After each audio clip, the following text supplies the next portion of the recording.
Well, why don't you hold everything, let's get this done first. And if we got public officials here to make presentations, put this to the answer. There's Charlie Fox, working in that. And then, the little house next to Pablo's was Mrs. Harriet. That was my aunt's in-laws. Yeah. That was quite a group. Oh, yeah. They always kept that. Sure, tractor's doing good. Amy is too, Amy's good. Yeah. But Amy says the same thing, she has people from out of town, they'll be sleeping in those nights, something will pull down the line. I'm very disappointed Murphy's house is not torn down because the company spending millions of dollars. Probably not. Right after. Yeah, I know.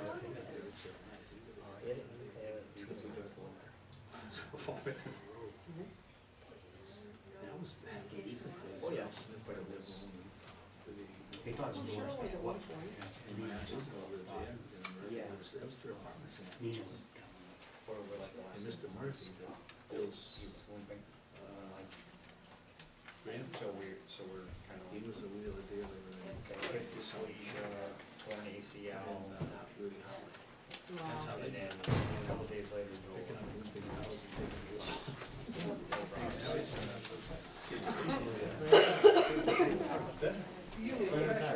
Yeah, exactly.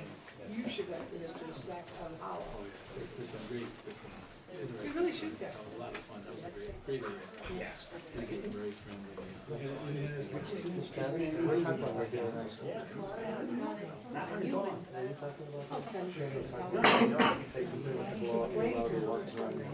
he did this meeting, yeah, Steve Right, it's like number, so that's it.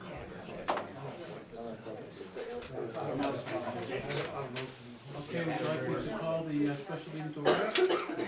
All right, this is a special meeting of the Board of Finance.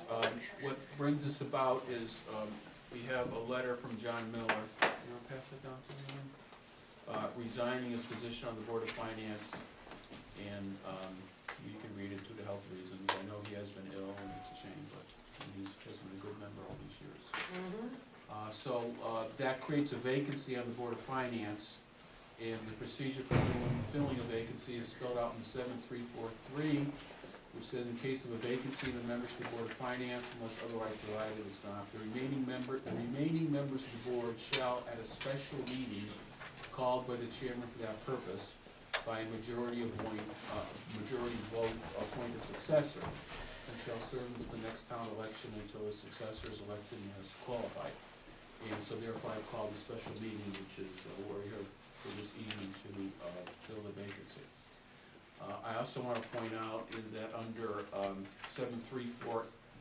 734DA, alternate members of the Board of Finance, it says if a regular member of the board is absent or is disqualified, such absent or disqualified member shall designate an alternate to so act. And I believe Brian has designated you, Steve, to act in his place, correct? So you will sit as if you're a regular member this evening. Then the other thing is if there's an absent or disqualified regular member shall fail or refuse to designate. There are no other absent or disqualified regular members because John is no longer a member of the board. So basically there's 5 of us who can sit and vote on this evening. So that's where we're at.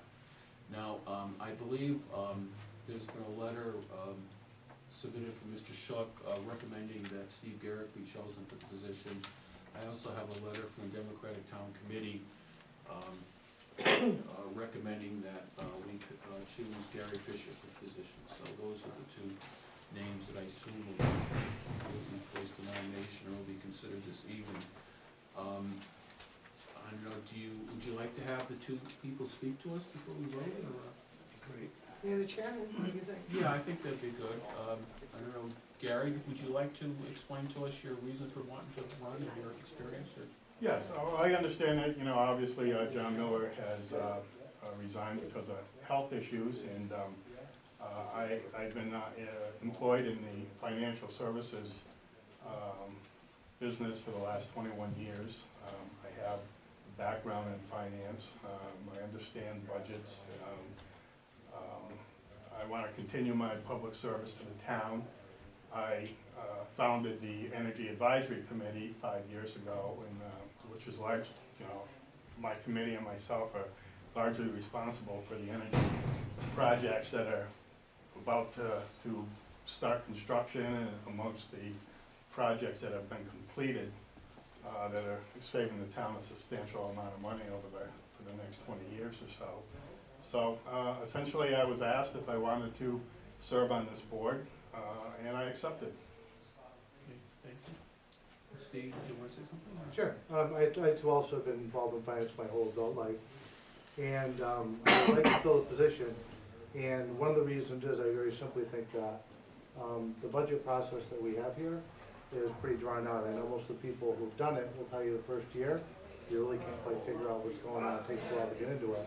This is my 4th budget season with the, as an alternate on the Board of Finance. My attendance is about 100%. And no disrespect to Gary, but it's going to take him a while to get caught up if you want to get on the board. Where I'm already kind of in the loop of everything. I've already been involved in this budget. And I believe that precedent was set the last time that a member had to be seated. Republican member passed away. And by the recommendation of the then Democratic first selectman, he made a recommendation that an alternate who was already seated on the board, who was unaffiliated, fill that position. And I know that did happen with Mr. Broussard. I also am an unaffiliated voter, so that's, I think I'll fill the position well. Okay, thank you. All right, so then I guess the next step is for nominations and what we'll vote. Does someone want to nominate someone for the position? I move that Gary Fisher fill the vacancy.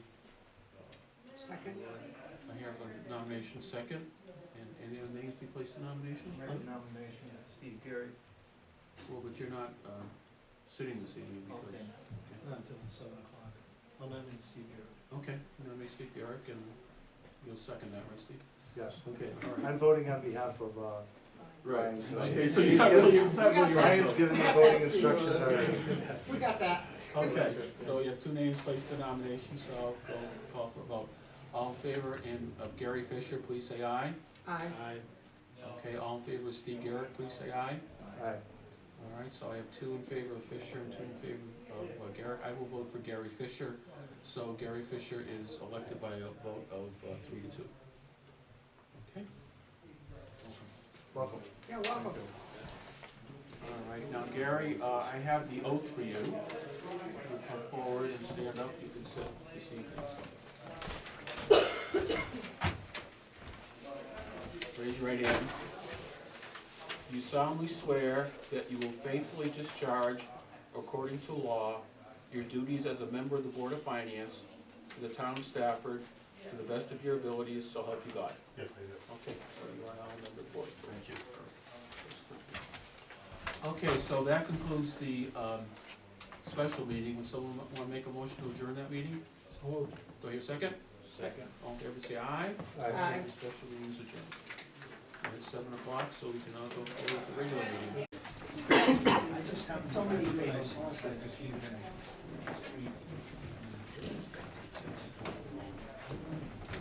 Right around the dip here.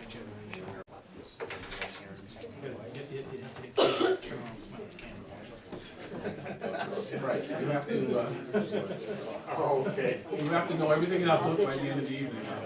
Yeah, right. Is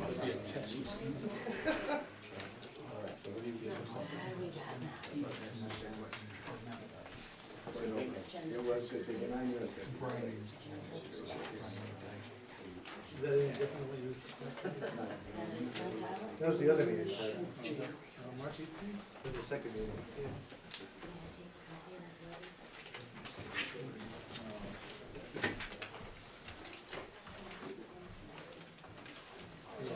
You'll find the warranties from the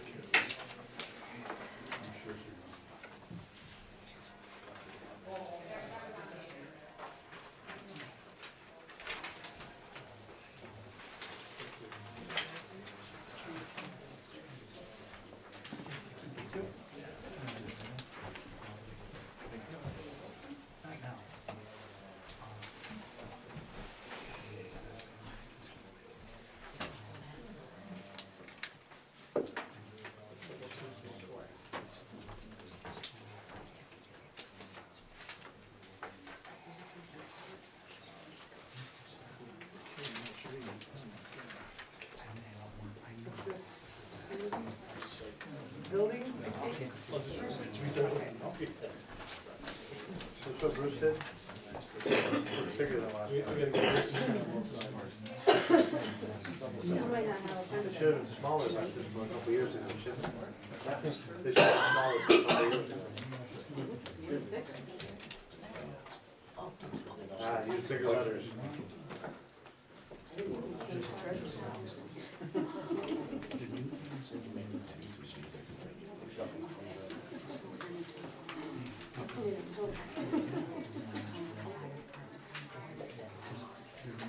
Next Wednesday, right?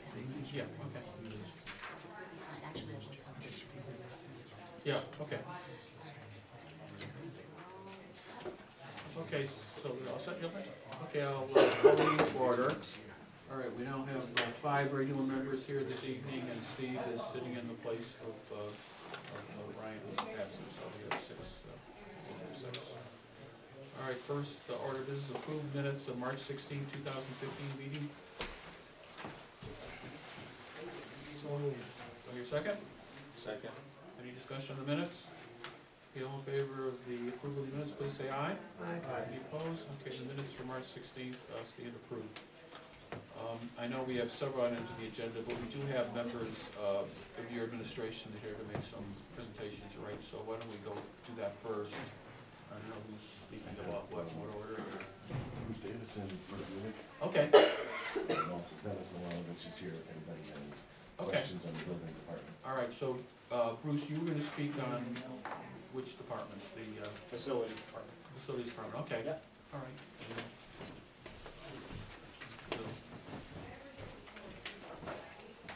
Good evening, everybody. That's this report here, is that correct? That is correct. Okay.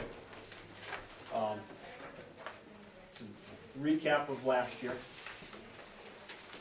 Just to remind everybody, Town of Stafford Facilities Department mission statement. The mission of the Stafford Facilities Department is to provide safe, functional, and effective facilities that contribute towards a comfortable working environment and preserve the charm and character of the town. I think our department has tried really hard to move forward but maintain that historical feel that Stafford has. A successful maintenance department requires cooperation, dedication, participation at all levels. The program only prospers when all involved understand the basic principles and support the cause. I come to you folks to ask for assistance and help in funding, not only with projects but also manpower. Some of the things that we've been able to accomplish so far this budget: renovate the bathrooms here at the town hall, repair and paint the Olympic field house, storm windows on the police department, repaired the press box at the high school track. We completed the Stafford transfer station. I was tasked with, along with Rick Stewart, to see that through to completion, work with the contractors and with the other town staff to finish that. Reconstruction of the Stafford Senior Center. In May, March, we had a flood. Lost the water heater.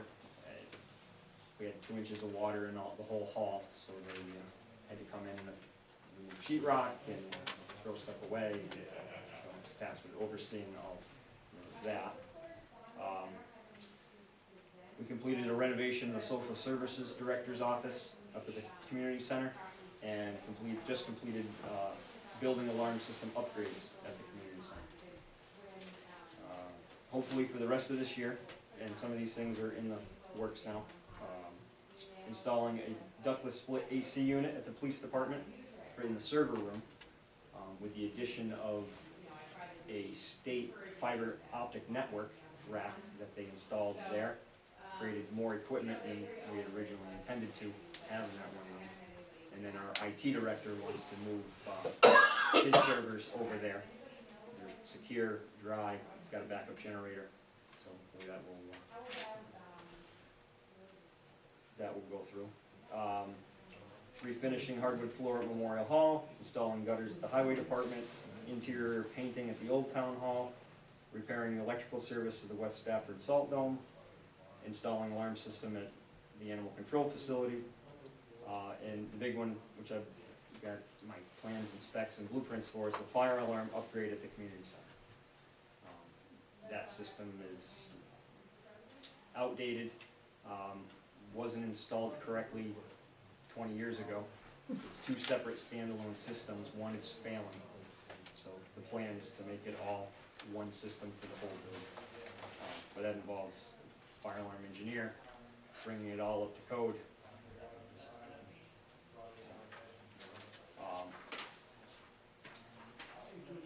A preview or a review of the differences of preventive maintenance, reactive maintenance.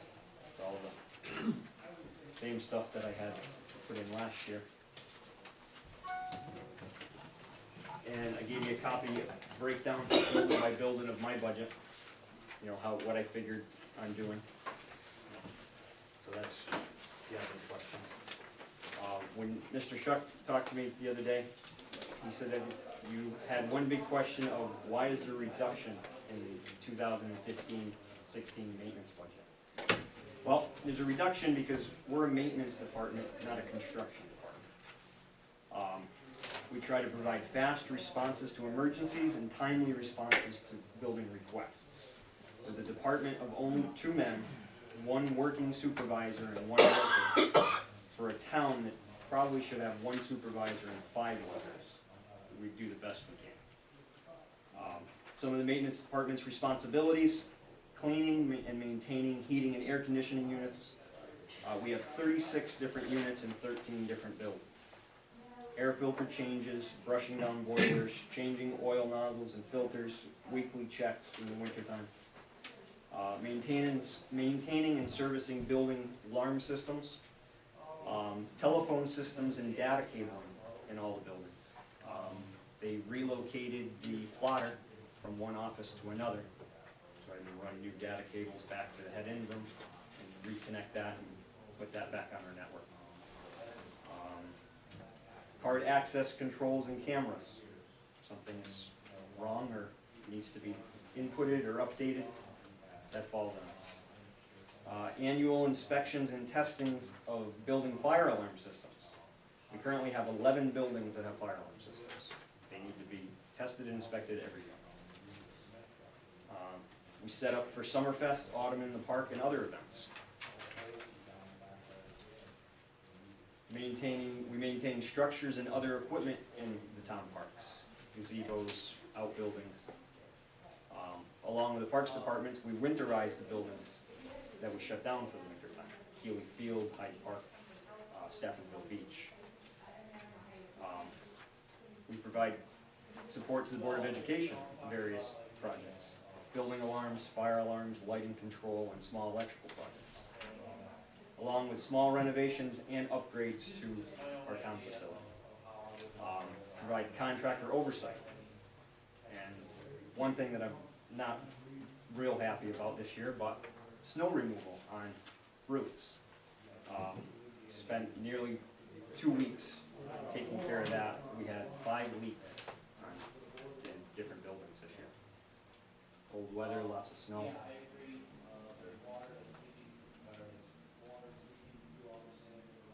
What else you got for me? May I ask a question? Absolutely. On your checking of the fire alarm system, is the fire marshal involved? He gets a copy of the report.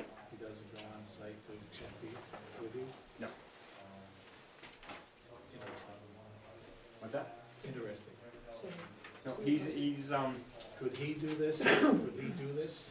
no. It has to be yourself, the fire marshal doesn't? Well, the code is, it says that the authority having jurisdiction to, I wish I had a report for you to look at, can sign off on it. Well, Tommy's the, fire marshal is the authority having jurisdiction, but there's voltage readings, sensitivity readings, there's a more technical aspect of the fire alarm system, the way it works, to look at, and not, code saying, okay, well, we need a pull station here or a light here. Yeah, fire marshals typically do not, are not qualified. Either a question for you or Selectman Shuck. an example, a community center has a line item for maintenance of $3,500 they've requested. Oh, yeah, Is that going to you, is that for your work, or is that? nope, that's for theirs, that's janitorial supplies, miscellaneous, On your facilities planning, it has Bruce and Mike, I assume that's ours? that's correct. Okay. On one of the pages, I did put hours, but because it's in Excel, it didn't like mine. Does it add up to more than a year? It does not, it does not. But it adds up to, for what's planned, it adds up to not leaving a whole lot of time for all the maintenance stuff that we need to do. Yeah, this is planned stuff, and, you know, it doesn't leave time for the stuff that happens that you have to take care of. Correct. They're responsive. We've got no heat today. I've shown up here and they've kindly forgotten to deliver us a wood. There's no heat in here today? It doesn't matter to me. That's why this building is so cold all day, is that, Yeah, all right. that's part of the energy conservation. Well, that's good, I guess. No, it's not. What are we doing tonight? Pretty cool, isn't it? Yeah, well, it's supposed to get really cold tonight, Yeah. so that's why I asked what are we doing tonight? I think when we first saw the reduction in your line item, it was kind of disconcerting because Yep. everything we've been hearing, especially the last report you gave to us, is that we have some really big deferred maintenance. We do. And, you know, we're not putting enough money into taking care of it. You know, so in your opinion, obviously, and it's just your opinion. Yep. I mean, obviously, more money helps do things, but you need more people, is that? Yes, I need more people, and with the bringing on of our one worker, there's been more supervision over that employee. And it has increased productivity, obviously, but there's also, you know, a learning curve for him to learn systems and stuff that he's not aware of. And a learning curve for you too. just to- Well, absolutely.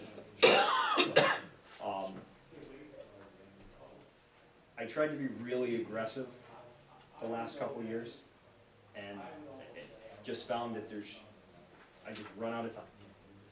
At the end of the year, I still have money left over, and to me, it just doesn't feel right saying, okay, let's, in the last 2 weeks, let's hurry up and encumber everything.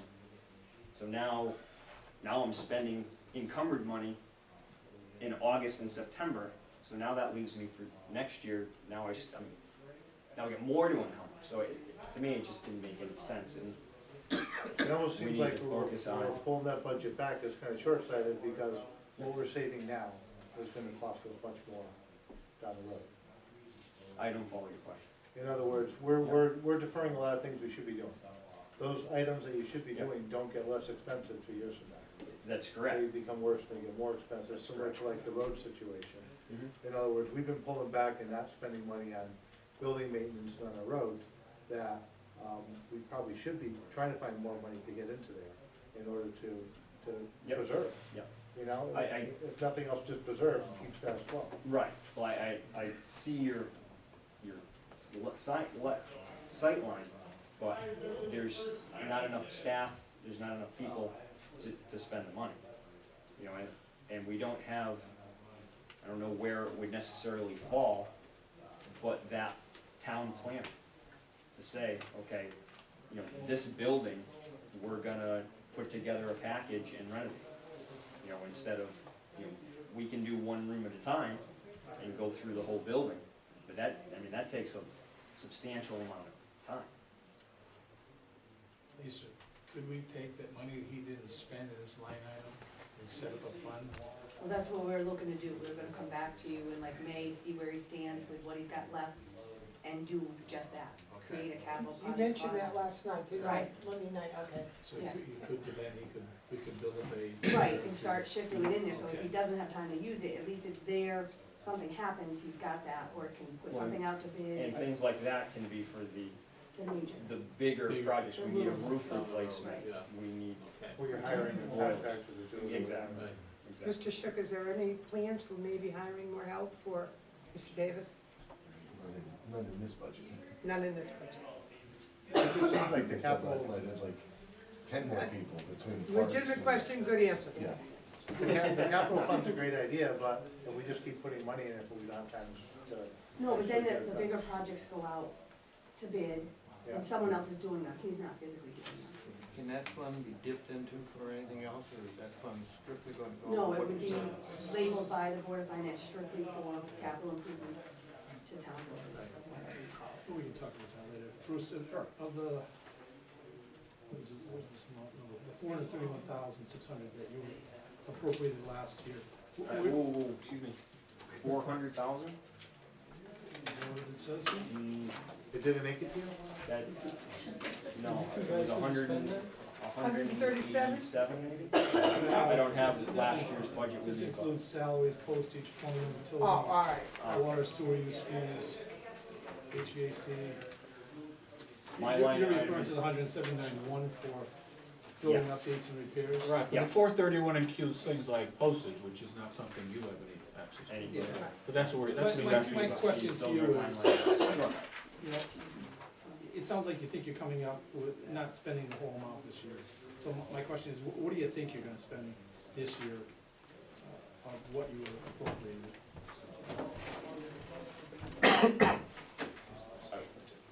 I was appropriated, that's just the line item. It's a line item for the building updates. and repairs. 179.1, is that what you're Yeah. referring to? Yep, Okay, so the of 179. the 171.9, what, do I anticipate spending? Yes, Like 150? okay. All right, so it's close to it, it's not Yeah. like this. Yeah, no, it's not like I got. But the 179 doesn't go to $180,000. town employees, it goes to, what's go to outside contractors? A lot of it, yeah, Or or equip- material. Or materials, okay. Materials, yeah. All right, so presumably, I mean, if someone else is doing the work, the lack of time on your part should not be a hindrance to that, should it? No, it's the writing up the RFPs, Oh, all right, okay. collecting the bids. I mean, and those aren't You only do hindrances. so much, right? Right, All I right. can only get so much done You in a, can't get in a 60 time hours period. out of them, Rich, and pay them 35? That's right. I didn't hear you. I said, you can't get 60 hours out of them and pay them Oh, 35? yeah. They try, Yeah. they try. All right. It's a give and take, yeah. But it just seems to me that this Yep. includes, the 179 or the Yep. building updates are specific things that you can identify that have to be done. Yeah. It's not small-time maintenance. No, So it seems to me that you should be able to identify that with some priority no, oh, yeah, and then find, yeah, everything's been prioritized. Last year, and that's what this does here, is what you, is that, the facilities report basically is this a list of needs, is that what this is, or?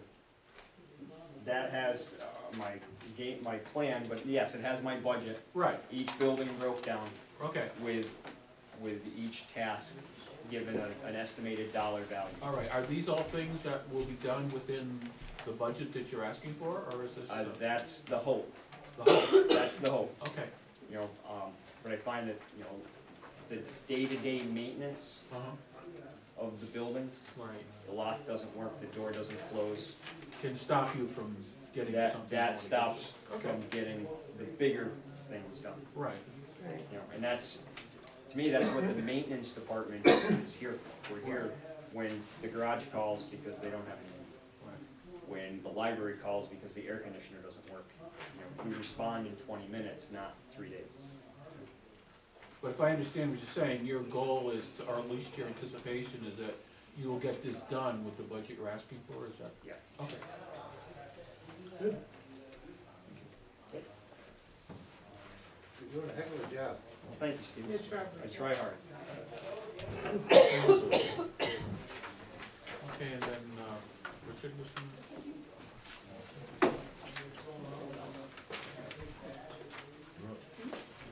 Oh, okay,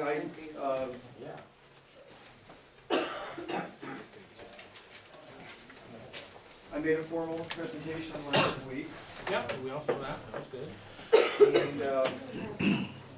and I'm really here to answer questions or clarify any issues or problems. So I can be available to answer any concerns you might have. I think on everybody's mind is the same thing, it's the roads, I mean, they are in a deplorable condition. My budget proposes a $50,000 increase for standard maintenance. patching, short overlays, things that we can handle. There's a bigger management plan that I think we need to address at some point. It's really not part of my budget presentation for the 2014-15. It's not a line item. I think after careful review, and although my management plan is not completed, I put a lot of work into it, and I have a pretty good handle on the fact that it's going to be at least a $15 million 10-year situation. It's a big one, and I am open for any suggestions or concerns. I've worked closely with the first selectman. We just don't think that the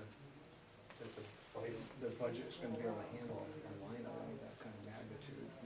We're of the opinion that a bonding package is the way to go. I've talked to a lot of other towns. In last year's presentation, I indicated the type of bonding that the budding towns have.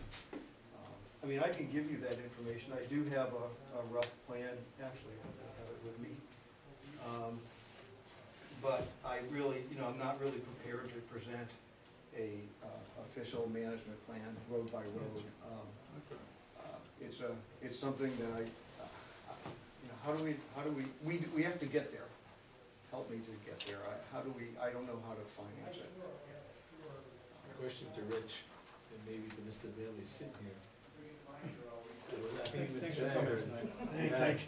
You did it, Kurt, you walked in. The governor's really pushing for this big transportation and road work and such. And I think there was some words today, I think going to you people, on tolls and things. Is there anything coming from the Council of Municipalities, of any of this money gonna trickle down for road maintenance locally? Is this all just from the state? Is it gonna go back to road maintenance or to transportation? As a matter of fact, just probably to the contrary. One thing that's brought to my attention today is they're still trying to grab the motor vehicle tax money. Yeah. The way the state's moving, the way the money's moving in the state, is most of the money is moving to the cities. They're really funneling a lot of money. And with that being said, we did get a $500,000 grant to bring the utilities up to the new Avery Park facility. So that is good news for us. But most of the money for the smaller rural communities, it's drying up, and they're actually trying to take our money and redistribute it to the cities. So, in other words, if we wanna do, we gotta pay for it. Well, what we wanna do, we wanna pay for it. And Stafford, we're in kind of a unique situation that I work very hard at the state level. And Nancy Wyman's been great, she understands it and really gets it. We don't have public transportation, communities like ours don't. And a lot of the funding sources, when you apply for the grants, they're very weighed towards communities with public transportation and that type of stuff. I even tried with the senior bus and the medical car, saying we could have some, but didn't get it. But it's going to where the smaller towns are actually losing revenue to the state. It's going to other places. They're taking the revenue. Manufacturing exemptions that we lost because it all dried up. So This is basically, where you're Mr. saying Bill's had to God step is up. it. I didn't expect to Yes. be involved Quick in and this, but I sweet. just Oh, you're here, stopped by Kurt. and, they have a 5-year ramp up in the governor's plan and a 30-year plan. I don't think anything locally is part of that 5-year ramp up. I think they're looking at big projects like the Charter Oak Bridge, widening 95, things like that. So, yeah, I don't think that Stafford Springs is on the map with that one right now. It's like any major projects are gonna be going on for that. I think they're gonna have the same issues if you drive up 190 right now to Union. Yeah. And that's their responsibility, so they're gonna have to deal with that. and we talked about that, but, yeah, it's, you know, we're in the beginning of the budget, and it's gonna be a tough budget, there's a lot of cuts, and this is gonna be a long way. They wanna put a lockbox on that, and that's one of the things, like you talked about it with Bruce's, you know, with Bruce's money that he would have left over. Cause they don't have that now, all our taxes are supposed, you know, our gas tax and vehicle taxes are supposed to go to that, and it's not, and they've been dipping into that, so they're gonna put a lockbox in that, but tolls is one possibility. I'd be more than happy to have a meeting with all of you of what you think about tolls and different other ways of generating revenue.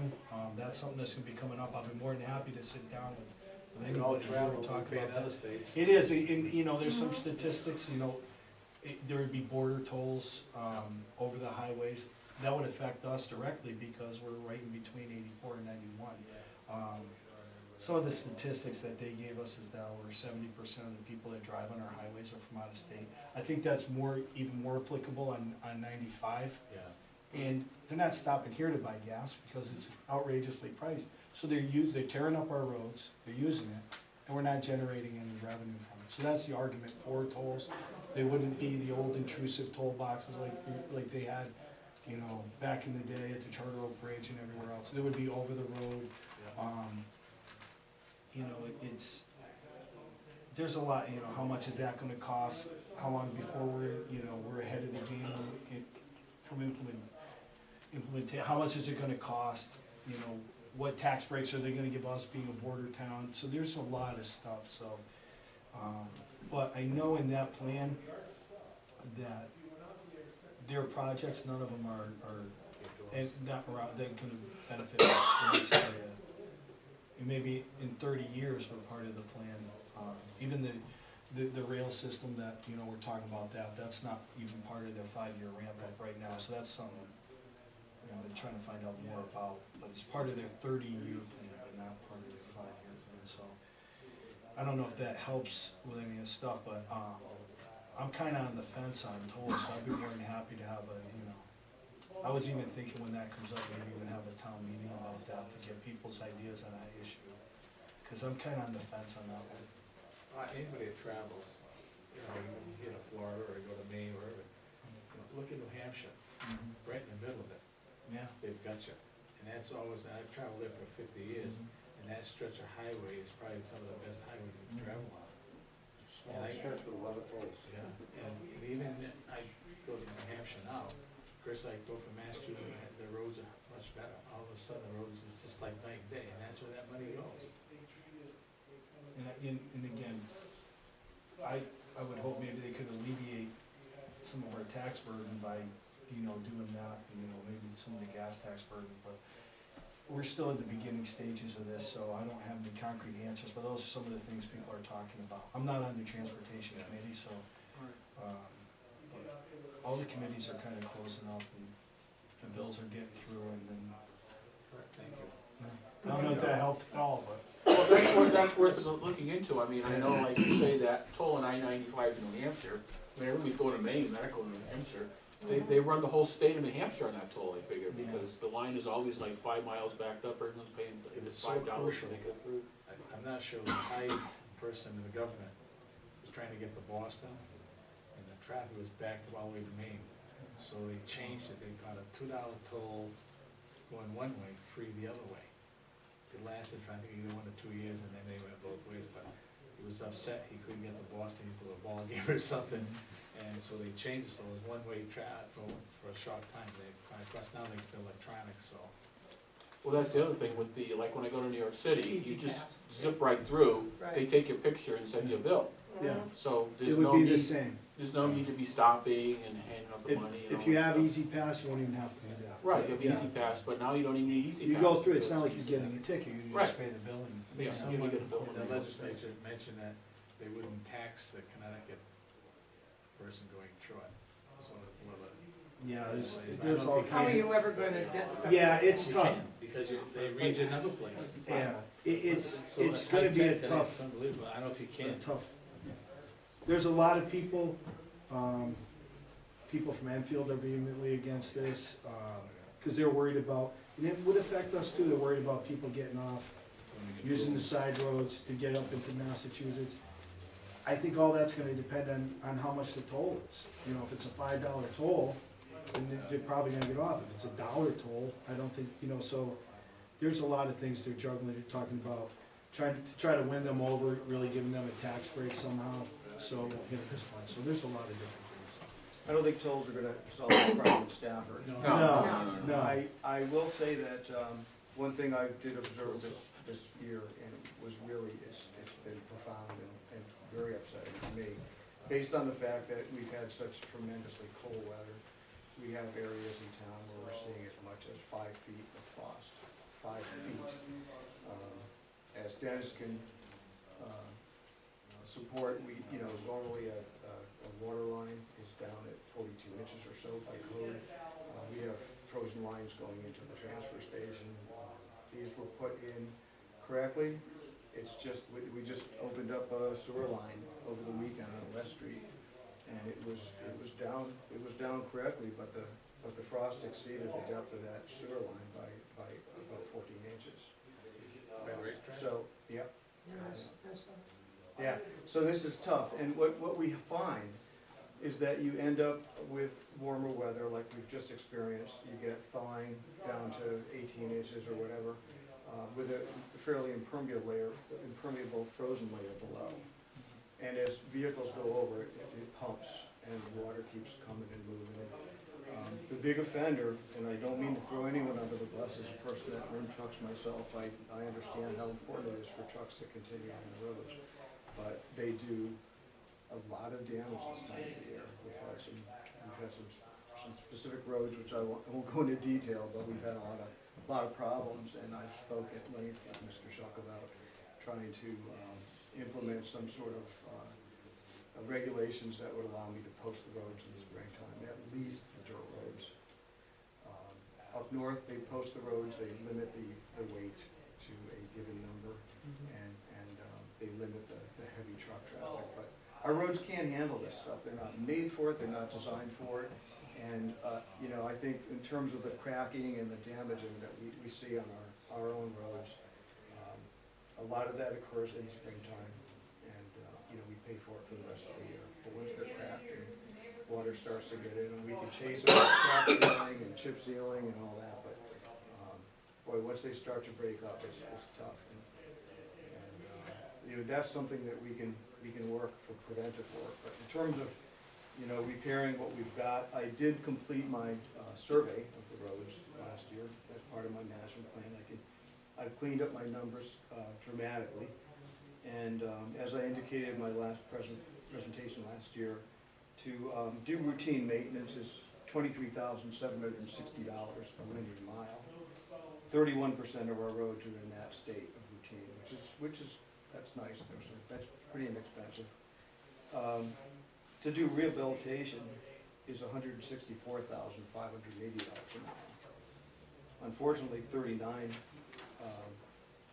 30% of our roads are in that state, so that's a pretty big bite. And then 39% at this time are in reconstruction phase, which is $264,000 a mile. So, that number, this excludes the dirt roads, but that number is just over $15 million.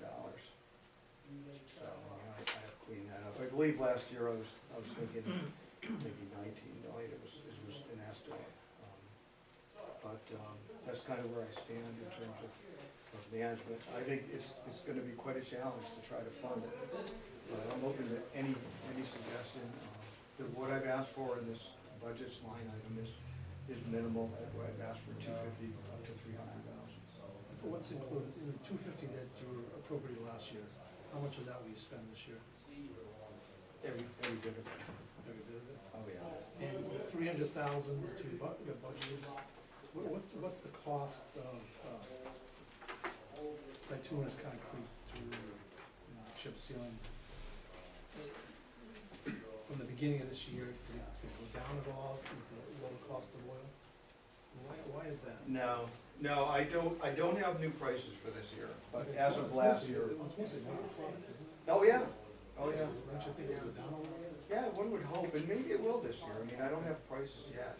None of the plants are open. Maybe, I mean, we cross our fingers and hope. You're right, I mean, oil's. So a big that's factor. based on, the 300,000 is based on pricing Well, this year. the 300,000 is based on what I think the town can handle. It's not, I mean, I can spend the 15 million, there's no limit to what I can do. It's Would you just sub, the- would you the sub limit- out, would you sub out the work? Yeah, well, You yeah. only have so much crew. Yeah, exactly, we don't, I mean, we're very proud at Public Works of doing, 98% of the work, we send nothing out. The one thing we do sell is paving, and the fact is, we could get, these big companies like Allstate, which we used last year, to put down pavement for, slightly less. They put it down for slightly less than we pay for a ton at the plant. And the reason is they're looking, they do these huge undertakings where they're putting down hundreds of thousands of pounds of asphalt. They own plants, they're trying to sell their product. So, we come in and buy, 1,000 tons a year. That's piddly. They'll put that down on a road, or, half a road even. So really, if, for big projects, it is not cost effective for us as a town to do them ourselves. We're just not set up for it. If we were looking for $7 million worth of work this year, I'm sure that the plant would cut the price dramatically. But we don't have the equipment to put it down. We'd have to buy, you need big pavers, big rollers, and tri-axle trucks to haul the stuff. We're just not set up for that.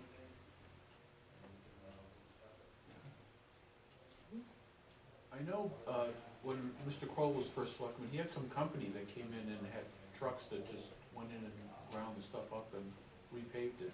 Were you We involved did. with that? Yeah, I did, no, I wasn't involved with that, and I.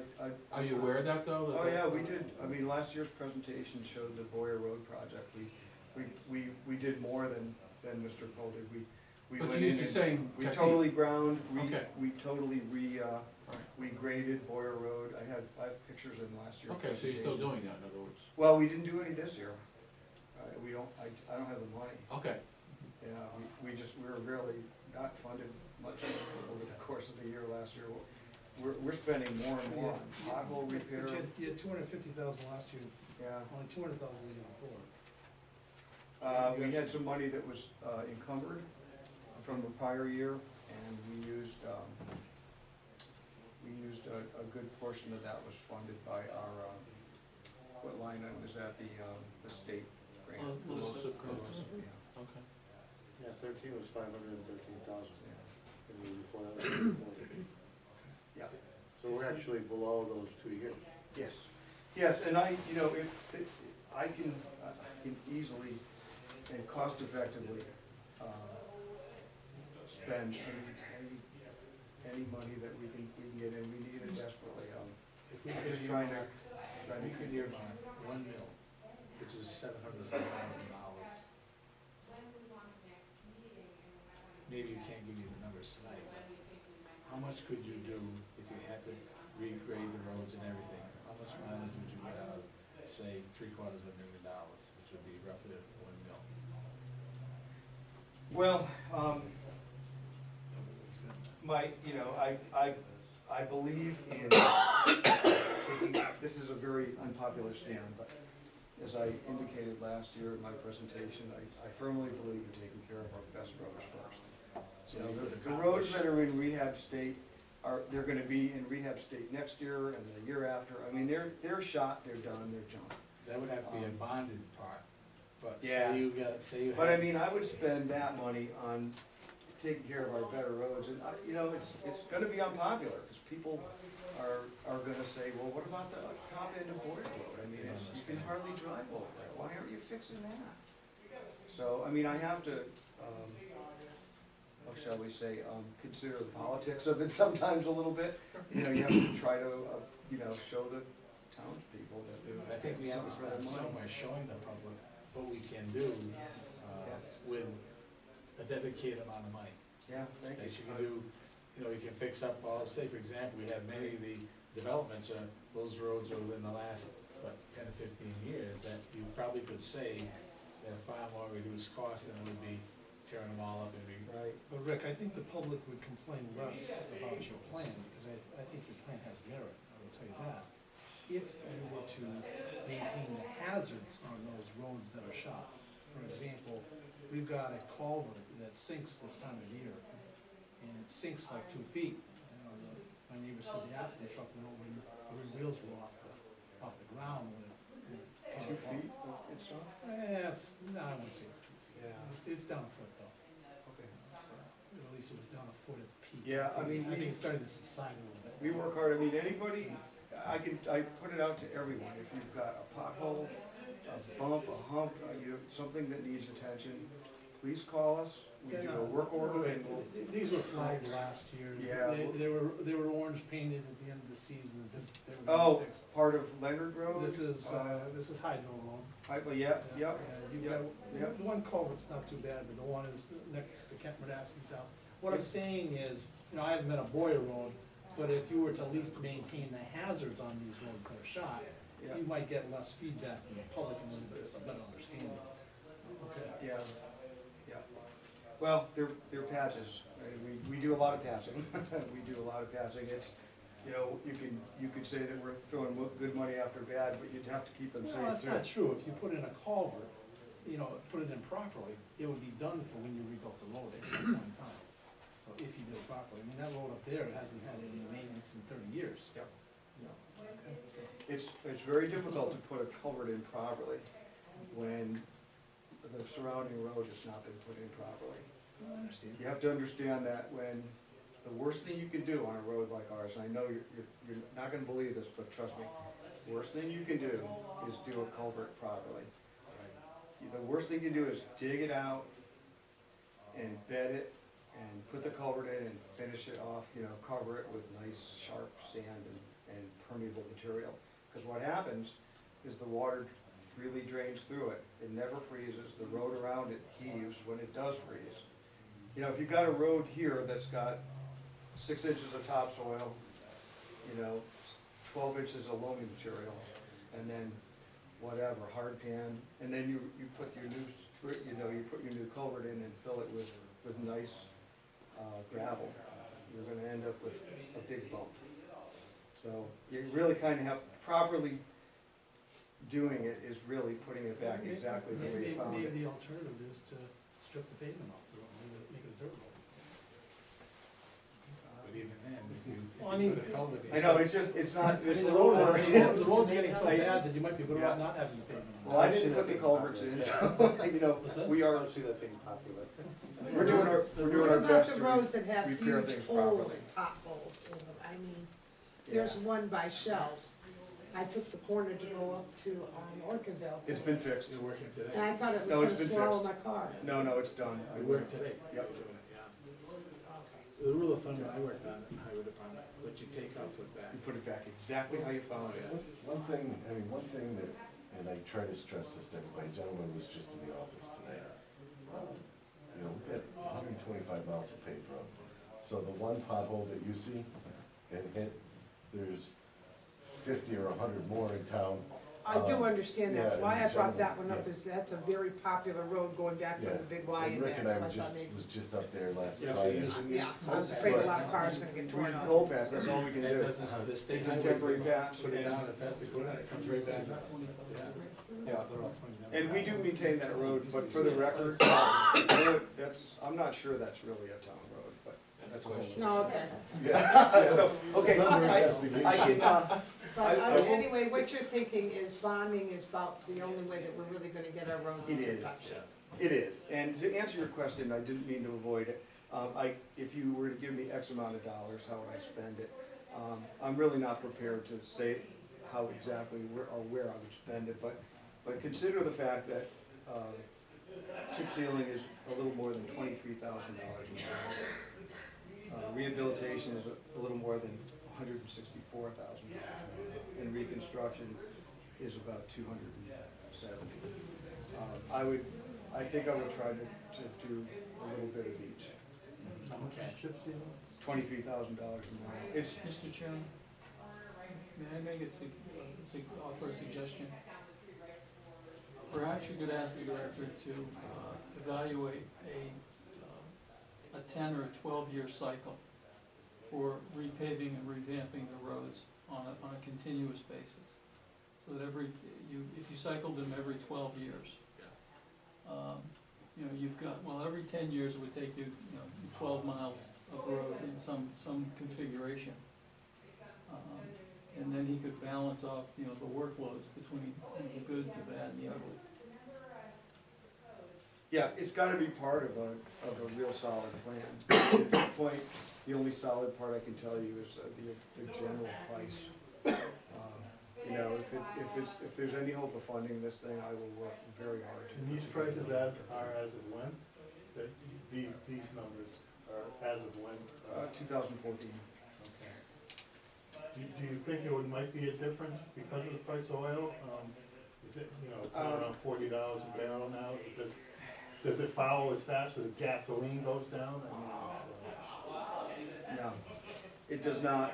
I would not depend on the difference.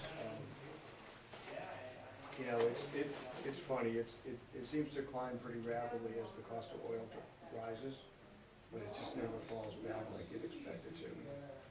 There's one other aspect of this as well. Everybody's roads suck. So the price of asphalt is going to be in demand. Yeah. But I mean, the asphalt is only one part of it. If you're doing reconstruction, you're talking about doing the subgrade and the gravel and everything else. The asphalt's the biggest part of it. It is the biggest part? It really is. When you get into reconstruction, there's grinding and grading. But really, you still gotta do a base and a top layer as well as, and you do that with all the other stuff except for chip sealing. Chip sealing is, I've been criticized for chip sealing, but it will protect our roads, and you can take our good roads and, you can really seal them up so that you can add tremendous life to them for a very low amount of money comparatively. The ones in really bad condition, chip sealing, they have to be taken. They've got to be in really good condition. There could be no rutting, no cracks over quarter inches. The rutting is no bumps. They have to have a good solid base. Once they start to break up, to overlay them is very short term. I mean, it'll make them. They'll be nice for a couple of years. Old Springfield Road, for example. I mean, we did little sections that really, as you said, we tried to. Old Springfield Road was really bad, and I pretty much promised that we were going to do Old Springfield Road the year before on the budget. We got in there and we did what we could with what we had for money. We hit the real bad spots, the real broken spots, the bumps and humps and sinkholes and culverts. But it's a patch. We did it for $46,000, I think, instead of $200,000. It's not going to last. There were people that were stopping and saying, "You're going to rip this stuff up as soon as the first plow comes through." Well, that didn't happen, but I don't expect it to last for more than 4 or 5 years. It's already starting to crack, and it will, because the road's moving under it. The materials they're using is not the quality we used to use either. The materials, because of environmental changes, Yeah. the quality's not there, doesn't last. Yeah, the super pave, I'm pretty happy with that. I'm going to a seminar on the 31st of the month, and they've been using the super pave. It's a new product that they started with last year. They did use it up by the hospital.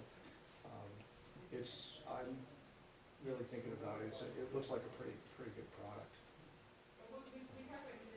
Anyway, I don't really have a solid management plan for the roads. I didn't come prepared for that tonight. At this point, it's not part of our line items that I've prepared.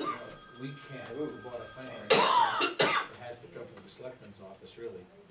So, my suggestion to the board of selectmen is that, start looking at a plan, because the people are really, because this year being the frost and the weather being it, it's come to their light that something has to be done.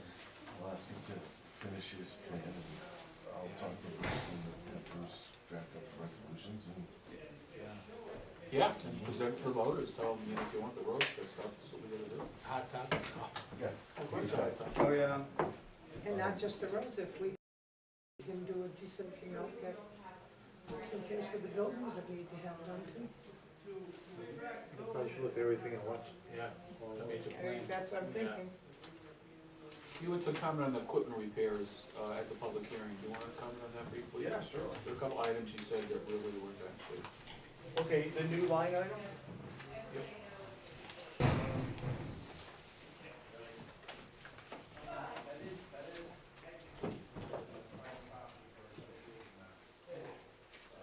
Yeah, so we have a new line item, 40,000 for equipment maintenance Yep, capital projects. and we're looking at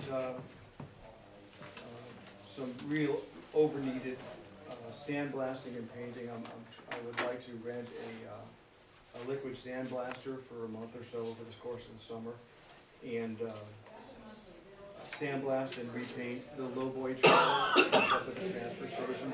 It's a nice trailer, but it's got, I mean, it's just got, the flakes of rust are just falling off it. If we don't put some paint on it properly, it's gonna be junk, and it's pretty bad already. I think we can still save it. The trailer dump, same thing. I'd like to put a, canopy so we can start using it more. It's a much more effective truck to haul material with. You can haul 22 tons in it. And the trucks that we have, we're hauling about 6-ton loads, 6 or 7-ton loads. It's a good way to, it's worth fixing. The two loaders that we have, one of them is horrendous. I mean, the fenders are literally, they're falling off. They're just rusted off. And these both loaders, they're the payloaders, they're mechanically, we've taken very good care of them, and they run well. The Volvos. The Volvos, yeah, they really do run well. You buy new fenders, is that what you're doing? I'd like to sandblast them, repaint them, Well, I mean, the And- fenders are rusted out. and put new fenders on. They're gonna they can fabricate them right in the shop. We looked into buying them, and So they're, your staff, your crew can do most of this work. absolutely, we have excellent fabricators up there. That's, might be their forte, actually, they're incredible. There's a powder coating that that they're proposing to put on the fenders that's guaranteed for 10 years. So it's a special So paint. why haven't they done this yet? Why haven't they fabricated those fenders? It's expensive For for the fabrication, I mean, the material? yeah, it really is. I mean, we also have the Vacol box, that's, that red truck, that's rusted out, it doesn't work anymore, it has to be completely redone. We'd like to put the loader on the log truck, that's not super expensive, we'd like to put it on the Kenworth that's at the transfer station. We have the loader, we have the truck, we just have to put it together, do a little engine work, the forklift motor needs to be repaired, and we've got a couple of line plow trucks that are really rusty that need to be repainted. Our estimate is $40,000 for that work. And if we venture into this stuff off of our maintenance line item, 3310 or 15, we will run out of money before we get to the end of the fiscal year. We're close now. It's tight. So that's that new project. It doesn't have a number. This is work that's really what I consider to be outside the scope of day-to-day maintenance. Yeah, you have additions for staff in here. The reason I'm asking is because I've talked with you before about work that needed to be done in town. And you basically have told me that you don't have enough staff to, trim trees on both sides of the roads. Okay, but you've got an ambitious project here with a lot of money for additional work. How are you gonna find the staff and resources to do all this work? Well, we can always use more staff. But I We mean, did hire a new, But if you budget for the repairs, but you don't have the staff to do it, yeah, then you're gonna be in the boat that Bruce was in last year. yeah. So that's, how are you gonna do it? I do have a new mechanic that's been fantastic, so I feel as though I've almost doubled my staff because I replaced somebody that was not producing well. So I'm pretty happy about that, and what I've been doing recently, this is very, it's a little out of the box, but I've been, if there's not good solid work to do, rainy days, days when, if I can spare anybody and they're capable, I put them in the shop. I have to, because we're having trouble keeping up. Would I love to have 2 more mechanics? Can't tell you. Can you do that with the union contracts you have? Yes. Yes, I can. It is outside the box and I have to be very careful. But I've been doing it for a number of months now and it's been working out pretty well. I'm very happy with that. Yeah. It's a good point though, I mean, it's a challenge. There is a limit to the amount of work you can do regardless of the funding as Bruce experiences. Yeah. If I had extra money and it was approaching the end of the year and I had a project and I had the money in the budget, I would consider contracting some of that stuff. In some cases, it's like rebuilding a motor on the, Yeah, might not sometimes be a bad idea. economically, you better off Yeah. having something to do with it. We've never, I think when I say I'm very proud of the fact that we do all the work in-house, it's because we don't, you can't afford to send it out. If you send a truck to, to Tri-State to get it tuned up, I it is sent a tractor to unbelievable. get it fixed, and It's something I didn't unbelievable. think I could do. And Yeah, our shop pays for itself. Do you have any long-range program to replace some of your big trucks? We talked about that. You're talking about it. Yeah. Especially have another one like that. Oh, they're $65,000 to $100,000 a piece. Oh, yeah. Yeah, with an all-season body, Yeah. they're over 150,000. How are we doing this year as far as snow removals in relation to what was budgeted? Because I know we had a We're very way, difficult year this year. we're way over budget. And Are we gonna have to what, do a transfer at some point? yeah, what we do is we're doing the same thing we did last year. We pull money from the LoSiP money, Well, which, the, I'm not the LoSiP. Improved and The improved and unimproved roads. Those So, grants help pay for that. so the grants that, I'd like to put into road work, I never know what I won't know till the end of the year how much I've actually got left, if anything. But we're probably 50,000 over budget right now. Yeah, yeah, it's scary. It's not that bad though. No, that's not bad. Because it was No. The winter we had, it's bad, but. Was it Boston? Well, remember, the winter didn't start till January. Right. So, Really? I was That was talking, a help. boy, was I talking the talk on Christmas, I was like, boy, we're gonna have extra money this year. Yeah, I was hoping. Boy, oh boy, that didn't last long. Things in Boston, they estimated they had $30 million for snow removal, they Yeah. spent $50 million already. I am extremely proud of what our crews can do, snow plowing, and I'll tell you, I've told you before, but I will put our town against any town in this state when it comes to plowing snow. We can get it done. Those guys are really good. Especially when you go to a city. It is incredible, just incredible. One side of the street, it's narrow, you're afraid to go down streets, it's really bad. Yeah, like move one car. I think one of the things they're doing, the pickup trucks and the smaller trucks now in the service We've station. changed we've changed, since I started, we've changed a lot of works. That's a big plus. Yeah. And we have more planned. What's the $25,000 for bridge repairs? What's that? That's basically, most of that is flex beams. It's the same presentation I made the year before. I don't know if I have the road names, I can get them. What do you mean? But flex beams are the guardrails. We have a lot of really dangerous, That answers wooden, that's my question. yeah. What about the deck on the Howell Bridge? I noticed The that's all deck, the breaking deck of the up. house, yeah. Wonder how that You know- deck's holding up. That's a corrugated deck under that. It is, and you'll see that the cracks in that bridge, the cracks in the pavement are lateral. And I had some very serious concerns. I've never been able to get under the bridge. It's a very dangerous bridge to get underneath because of the waterfall on the backside. So you can't like go in there on a canoe or something. I'll hold the door. It was just been inspected, and I'm told by the engineers that it's in okay condition. I find that hard to believe when Well, the thing of it when is, you see something moving that much. those girders came from the Gold Star Bridge in London.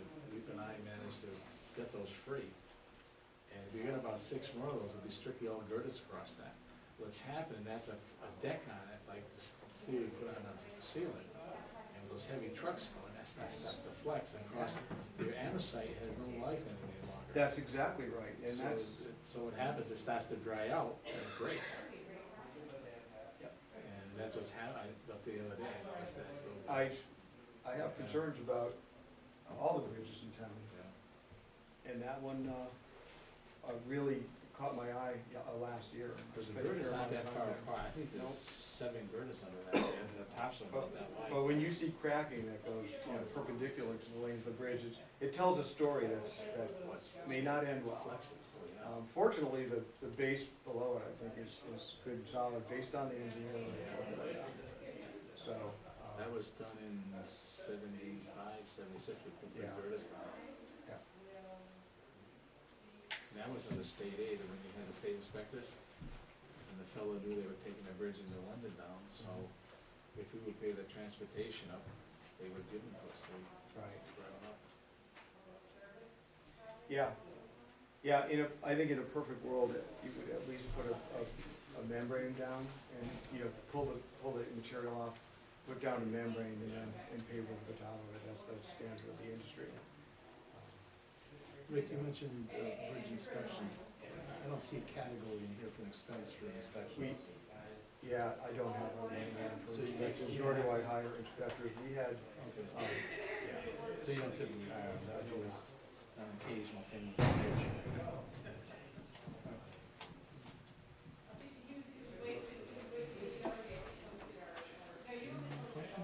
Were you going to, you mentioned he was gonna present on the Parks Department, is that correct? The Parks and Transfer Station. yeah, they're all under, Parks, yeah. I can answer questions for Parks. Okay. Actual upgrades. Yeah. Transfer station? Can you give them an update on the wall at the transfer station? Yeah, I that sure was a will. question, yeah. I sure will. Last year, I sent you a note because I was so concerned about the wall. We asked for some money and it was not approved.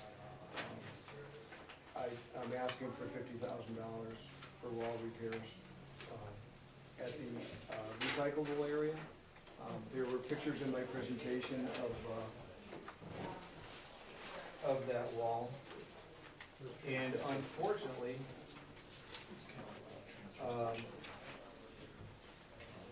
well, I believe I have pictures in my office. I guess I may not bring them off with me, but unfortunately this morning I got word that the wall did collapse. Yeah. Yeah, so we did in concert with our town engineer, Mr. Milanovich, we've gone in and we put some blocks in to try to stabilize that wall. The area is currently closed, and I've just met with Mr. Susi to try to figure out at least a temporary measure that could resolve the situation. It may not be possible to do for $50,000 anymore. So does that mean we can remove the 50 from next year because it's gonna be done this year? Yeah, maybe. Maybe, okay. Unless we have to make an appropriation in this currently. Right, yeah, I mean, yes. Well, I mean, now, how are you gonna put that, if it Right. fell down? you Right, can't really- exactly. You can't really put that off Yeah. for another 3 months, so. Right, I'm just reporting to you that it was, I knew that was gonna happen, and it did. So we're We got thinking, something cut out this year, we're gonna add this year, we'll cut it out next year. We'll cut it we're next thinking year. that we're gonna pull the blocks out, probably make sure there's a good base, and pour a 12-inch concrete wall reinforced with Okay, then we'll want to make rebar. so. I'm not sure what it's gonna cost. I asked him if he could give me some sense of what the cost would be, and he said no. We said no, okay. He said no. He needs to know how high the wall is. If we're gonna do a wall there, I'd like to try to create a wall that's high enough so that we can start to put trailers against that wall, not the triaxial cans, Our trailers will haul 3 loads, 3 cans, it's another, we put these removable cans on the back of the roll-off trucks and haul them to the Willamette. We can also go in with tractor trailers, and we have trailers. Those trailers will haul 3 cans for each load, so it's very cost effective. And currently, we tend to bring the cans into the station and dump them and pack them and then haul them, so we are running tractor trailers in as much as possible. But I'd like to be able to actually park trailers there, so people can load them directly and we can haul them out. To do that, we're gonna have to pick the wall up about 4 feet. So we looked into maybe dropping the ground a little bit, lifting the wall a little bit. I don't know. Everything we do there has to be approved by DEP, it's nothing simple. So, and I just found out about this morning, so it's been a tough day for me. It's a real problem. Yeah. But you got us a $50,000 cut from that shit, that's good. Yes. I like the way you look at it. That worked for me. Yeah, yeah.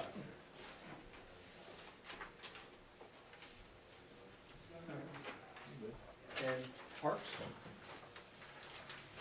Or if there's any, I guess the if there's question, any more on transit. the revenue's coming in now, there's nothing in trash, right? I'm doing a study on the revenues. They're certainly down. I attribute it to multiple facets. One is that, you know, there was not, we really didn't allow commercial trash other than from the borough while the transfer station was being rebuilt. Now that it's done, we're welcoming commercial trash but it's just not picking up like I hoped it would. It's probably a sign of the times that, you know, that there's not as many people building houses and renovating and stuff like that. I'm hoping that as the economy improves and as the weather improves, we're gonna start to get more Okay, stuff. like demolition material or? Yeah, oh yeah, that's probably one of the biggest. Okay. Yeah, demolition stuff is huge. Yeah, That all so goes up to Chicopee. we also raised the fee on demolition and material, so I think another thing that's happening is some people are getting dumpsters. Instead of, I noticed, town people too, when we're at the house, that dumpsters are, you know, not coming here, they're going. right.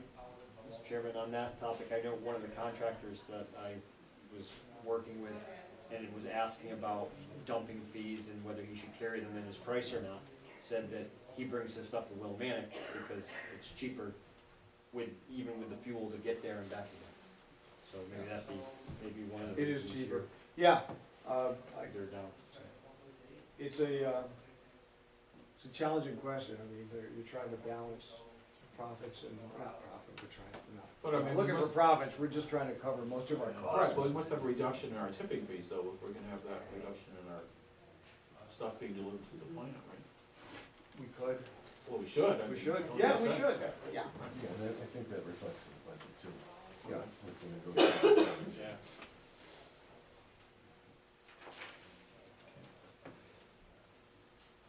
All right, any question on parks? You have maintenance of structure, 65, what was that for, $6,500 increase there?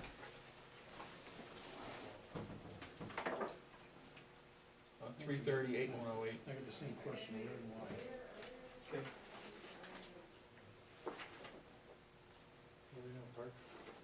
I'm on parks, page 8.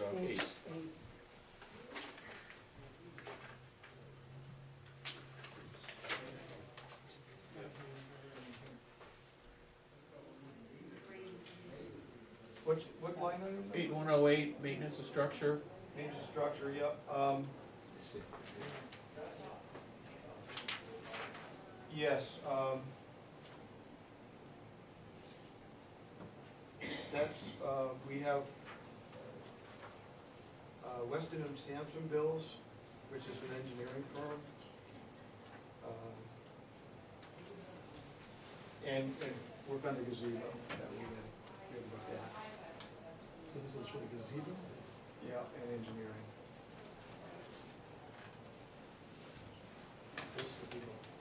Yeah, which one? This is the one. Sorry. Yes. Is this the one over by Olympic Field? The one in Olympic Field, I think, is, yeah, we are definitely looking at that. I'm not sure that we're gonna be able to fix it. That's probably the oldest one. Yeah. So it's the one So, on, well, yeah, yeah, The one in Olympic Circle, you mean, or? Yeah. Olympic Circle, yeah. So the 15,500 is for that? Um,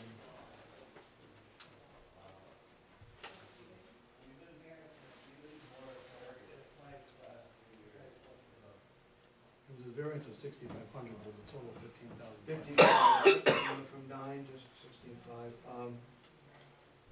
Yeah, the 6,500 was for engineering and gazebo. I can get more information on that. I guess I don't have a perfect answer for you. But I will get you a perfect answer. The same question on the playscapes and the same question on the backstops. Okay, the backstops, need to be replaced at both of the, baseball fields above the, below the middle school. And that's a direct reflection of the cost of the backstop. Playscapes, we need to replace the engineered, fill, at the playscape so that if kids fall, they don't get hurt.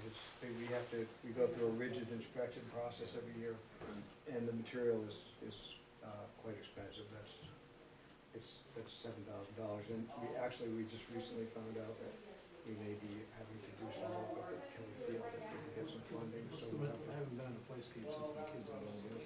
What's the material? It looks like a shredded wood. You can get different types, they have multicolor, but what we use is a brown, it appears to be like a wood shred. It's a rubberized, engineered, fabric, that's fairly spongy, so if a child falls. So it's not wood, it's just. It's not, it's an engineered Okay. wood product. Is the board of ed help fund that as well? Will you pay They pay for half and we pay for half. Right, that's what I thought. Yep, Okay. yep, that's exactly right, yep. So Board of Ed pays for that. So this is for all the playscapes in the entire town, including the schools. So would it be the same thing with the backstops? No. The backs, we can try. The backstops we're funding ourselves. We don't get, I don't know that we get a whole lot of help from the schools for a lot of this stuff. It all goes to the taxpayers, Those so are the it original. really doesn't matter where it comes from, so. Those are the ones at the middle school, The, backstops? no, the backstops are below the middle school, Okay. the two fields Oh, the, above the football field. Blue fields, yeah. Yep.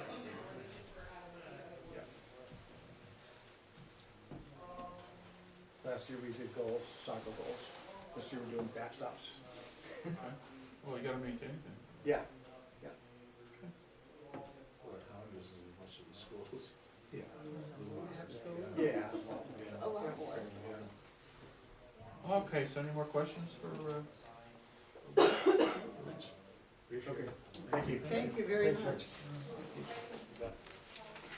were there other town departments that are gonna have presentations tonight, or, you know? No, Lieutenant, that's what I'm here. I think this is, yeah, fair enough, pictures. What's that? Yeah, he was supposed to, recreation was supposed to be here. I got meeting with you tomorrow. He's not here, right? Eliminate the budget. Eliminate the. What's that? Lieutenant Duncan couldn't make it this evening. Oh, Lieutenant Duncan was supposed to be, okay. So when are we gonna do that, next Wednesday, or, It would have to be, what do we have? What's gonna be next week? we have the emergency departments, and we have the library. Next Wednesday? Okay. And Lieutenant Duncan's gonna be able to come that night too, or You can't make it next Wednesday, the 25th.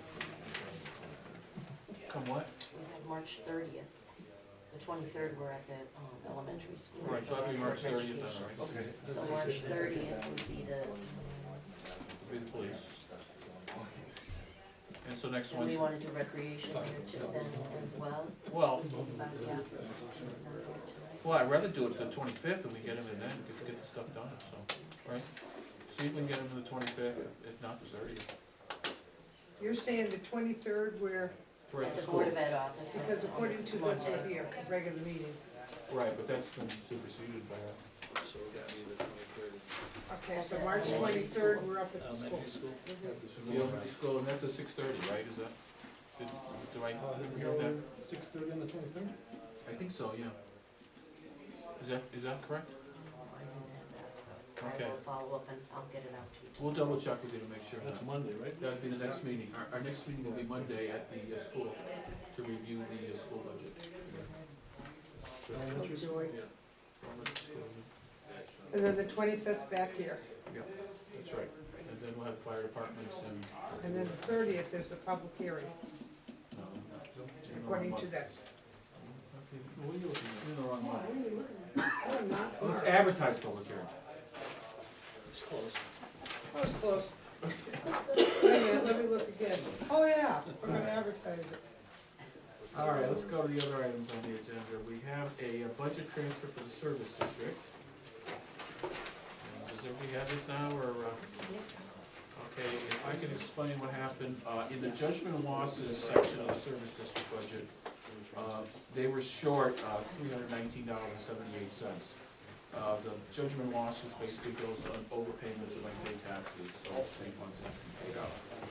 And so what we voted in the services was to transfer $500 out of the leaf pickup because it was not spent this year, into that line, so it's within the budget. So do you want a motion? Yeah, So moved. do I hear a second? Anybody wanna make a second to my motion? Second. Okay, any discussion? Okay, I'll call for a vote, all in favor, say aye. Aye. Any opposed? All right, transfer's approved, there you go. All right, next we have opening proposals from auditors. If you recall, the board decided to go out to bid with the audit for this year. And tonight, I guess, is the night that we can open the bids, is that correct? We have executive session, I did choose to utilize it to go in, All right, you know, if we wanted to do that, so I put it on the agenda. How many audit companies did we go out to? I think there's 5 or 6.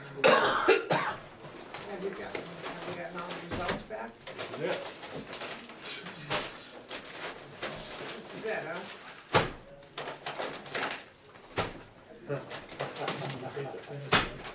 Let's flip through them. I was wondering No, what we wanted to go into executive session, or if you wanted to. I got one question now, Kurt. We need about $2 million more for the educational cost sharing grant for the upcoming year. Can you take care of getting that for us? I'll see what I can do. Thank you. Spit change. We'll take a check. Just that? Okay, I guess because we're talking about approving a pending contract, we could go into executive session. with some- I think we have to. Okay, we have, That's why, okay, yeah. all right, very good. No, I don't think we have to, So move. but I think it's a good idea. Well, it's being, Second. Okay, all in favor, say aye. Aye. All right, we will now go into executive So session. we kick everybody out. Steve made the other one. Steve, All in okay, very favor? good. Any second? Adjourn that. You know that?